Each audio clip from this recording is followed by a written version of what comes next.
So hi, so my name's Deborah, and one of the things I deal with, my focus is doing readings, but the focus is releasing trapped energies. And so it's the focus is what is blocking you. Yep. So I tap into, I'm an energy healer as well. I've always been quite sensitive to energy. So one of the things I've done worked on myself over the years. So it is to work on releasing trapped energies within myself. Yeah, I've worked for years and years on releasing trapped energies within myself, tapping in, lightening my load energetically. Life's been ridiculously hard, so that's what you do when you're on a enlightened path, as they speak, or so to speak. But one of the things that I've done consistently over the actually, it's not just one thing. There's quite a few different phases to what I do quite regularly. I meditate. I do energy healing on myself, and it started off as Reiki healing, but I say energy healing now because obviously you evolve and things change, and you tweak the energy to to how you see how it works, how it fits in with your divine path. But what I did with my energy healing when I got attuned is what you do. I didn't go out and heal anyone else. I'm selfish like that. I literally focused on myself for many, many, many years. I wasn't one of these people who wanted to start a business and heal every. No, I knew I was broken. I knew there was a lot of work to do within myself, so I did. That's what I did. So if you actually want, a healing, do visit my website. It will come across here. But that is one of the things I always do when it comes to releasing trapped energies, lightening my load, just energetically releasing stuff from me. But I also do a lot of writing to heal, which I will do posts on it, more focused posts on it. Writing to heal, meditation, um, healing, energy healing, candle work. Yeah, I do candle work. Hold on, I'll write it down. Candle work. Um, yeah. Oh, spiritual baths. People, even if that's a good place to start, actually. So this is where we're going to start. Spiritual baths, especially if you're heavy now and you're thinking, oh, you know, you're not used to meditating. You're not an energy healer. You can find an energy healer, but you've got me anyway. You can, just go on my website, book a healing. I do distant heal is to get a spiritual bath. Yeah. Epsom salts. As a matter of fact, I'm going to put the list. You're going to see the list here. Yeah, I'll put it here and I'll put it there during the course of this video. But you will, but I definitely do, definitely do the spiritual bath. Should be part of your regular routine every week. Not every week. Okay, that's a bit much.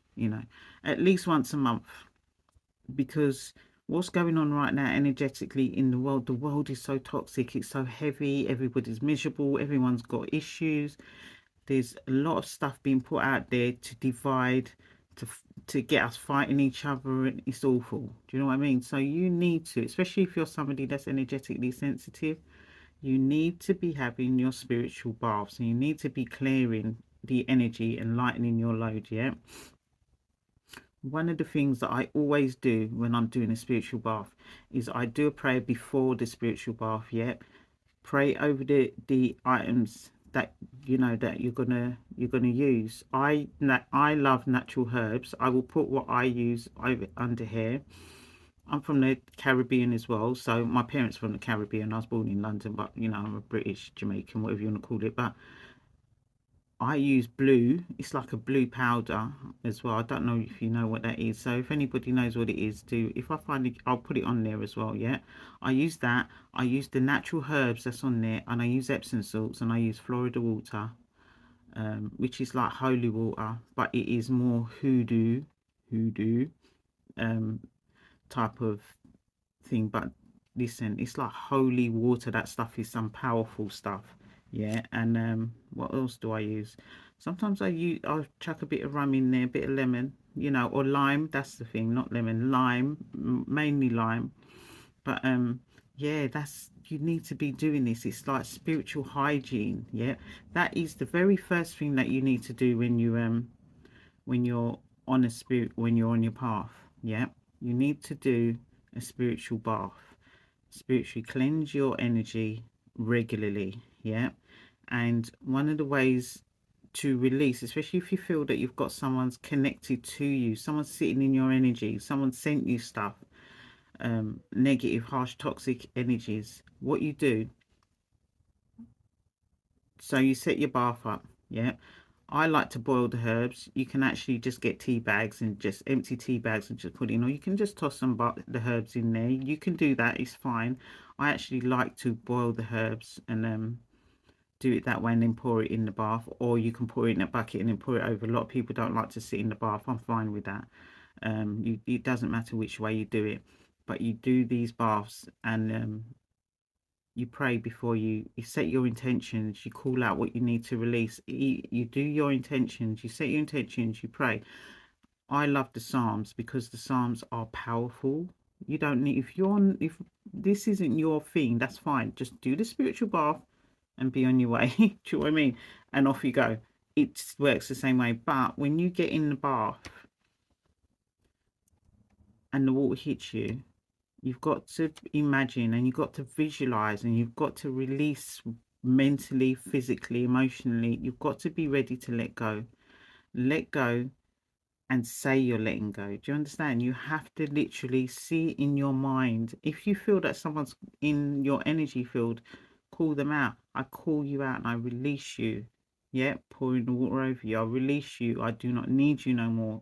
You know, call on your deities, your angels, your guides, you know, your ancestor, the good Lord, you know, Lord Jesus, whoever, whichever resonates for you. But yeah, and it doesn't matter what denomination of faith you are, whether you're religious or whatever, because natural herbs are a good way of healing and clearing your energy field. Yeah.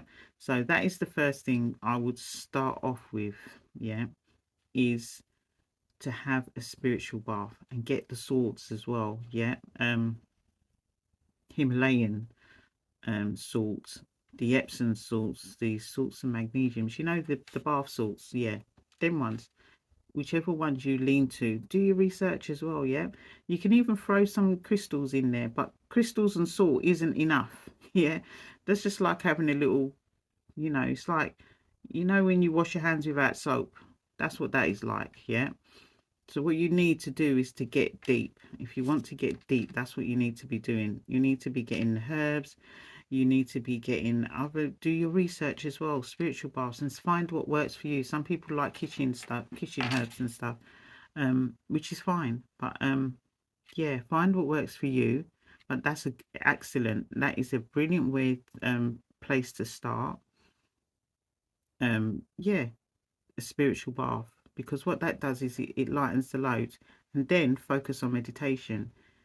If you have, if you're not used to meditation, then find something that's right for you. Yeah, there's lots of examples on YouTube. Nature sounds, walking out into the, walking out, just walking out in nature. It's, if you're in built up area as well, a good way to tune in is to go for a walk. Yeah, built up city, you can hear the traffic, and try and tune the traffic out and see if you can hear nature beneath the hum and the rattle and the rumble of the traffic.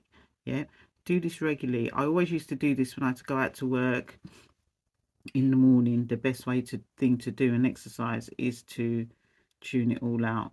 Tune out the noise of the bus rolling by and the traffic and the cars, and see if you can hear the birds, you know, the insects, the wind, feel the wind, focus on nature. That is a form of meditation. Yeah.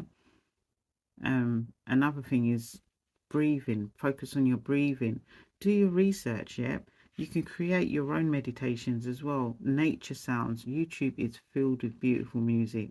Um, Solfège frequencies. That's a powerful, powerful way to meditate as well. It's just meditation is just a way to lighten your load and put everything down. you know, just put your heavy luggage down and be prepared to just tune in. Yeah, tune in.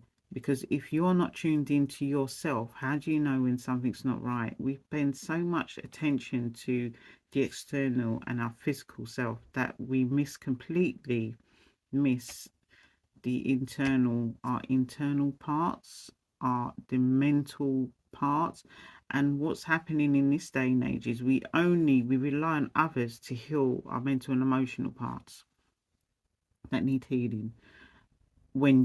And I'm not saying that's wrong, that is right, go to them, because they're some beautiful, gifted, wonderful people, as I always say in this world. But you could be doing something for yourself. If you can't hear what your inner self is screaming to release, or you can't see the patterns, and you can't tune in to your own inner self and what's in there that shouldn't be, then how on earth is anybody else? How do you expect to move forward? You know, so that's a good place to start. First, spiritual bath, and then research meditation. Yeah, spiritual bath is something that you can get do straight away. Visit my website as well. I've got a downloadable printable thing right up on how to do a spiritual bath. Yeah, it costs literally a few pounds, and then you just download it, and it goes into depth of how I do my spiritual baths, and take it from there. All right, so that's just the first little taster of how I release trapped energy. It's worked for me for years, I'm telling you, because there was times I couldn't even really speak. Even getting on there and speaking is a big deal, because there was a time, there's many people that know me and actually never had a conversation with me. Why? Because I'm too energetically sensitive. I'm just too, yeah, I had a lot. It's been a lot. So now I'm coming out of my shell, because and sometimes healing takes years, doesn't it? Unfortunately, healing does take years for some people. So just take time with yourself, take it easy with yourself, and stay forever blessed. And know that you are blessed. Yeah, you are a beautiful, beautiful soul. So, with that, I'll come to the end of this part one. Just look out for the next part. I'll pop up every so often and, you know, share my journey and what I actually do to heal. Um, yeah, so good luck on that, and stay forever blessed. My name's Deborah. Do like and subscribe, and check out my website, because it's got some exciting things going on there. All right, bye.